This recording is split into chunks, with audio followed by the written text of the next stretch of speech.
Hi mga ka-Lawrence Kitchen. So, ito po ang ating update this week sa pinapagawang apartment ni Tita Lor. Ayan. Almost done na po siya. Mga 90%. Ayan. Ang kabuuan ng apartment.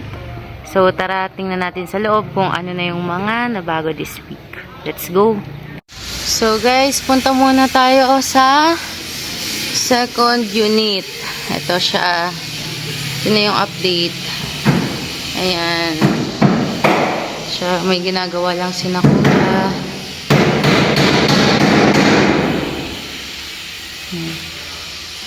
Kuya, ano po yung ginagawa nyo? Cabinet. Ah, ito sa cabinet. Ayan, gumagawa na sila Kuya ng cabinet. So, let's go sa second floor.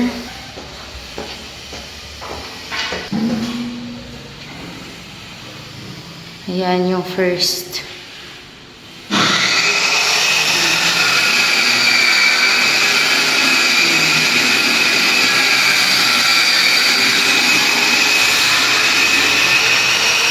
Cabinet.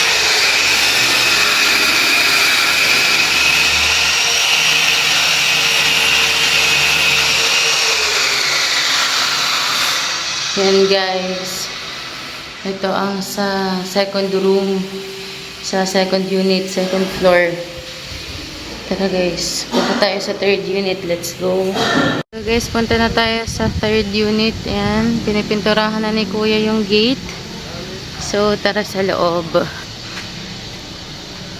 Ayan, okay na yung, ito na yung sa third unit. And, ayan.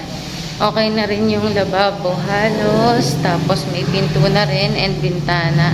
Nakapitan na nila ng parang cabinet dyan. And then, ito na rin yung pinaka-CR. Yan, may naayos pa si Kuya. Tapos, yan. Ito na yung hagdanan. Wala pang pintura kasi ito yung pinaka-latest na ginawa. Ayan. So, ito yung kabuuan ng third unit. Ayan. Let's go sa taas. Kasi last time, hindi tayo nakapunta sa taas kasi ginagawa pa yung hagdanan. So, ito siya. Hello po. Magandang umaga po. So, ito yung first room guys. May bintana na rin. Okay na rin yung pintura at ginagawa na lang ni Kuya yung cabinet. Ayan.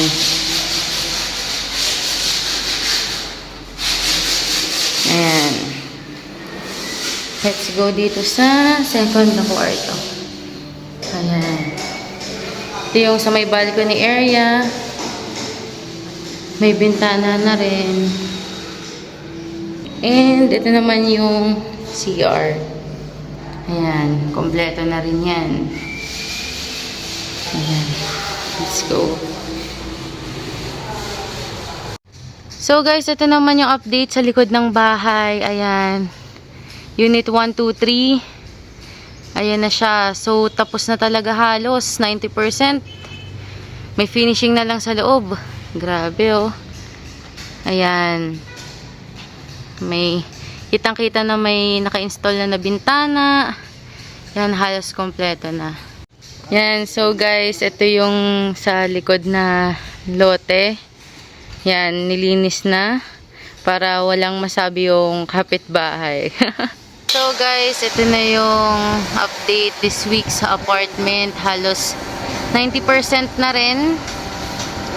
Ayan. So, malapit na siyang matapos guys. So, don't forget to like, subscribe, and share Lawrence Kitchen. Yun lang. Bye!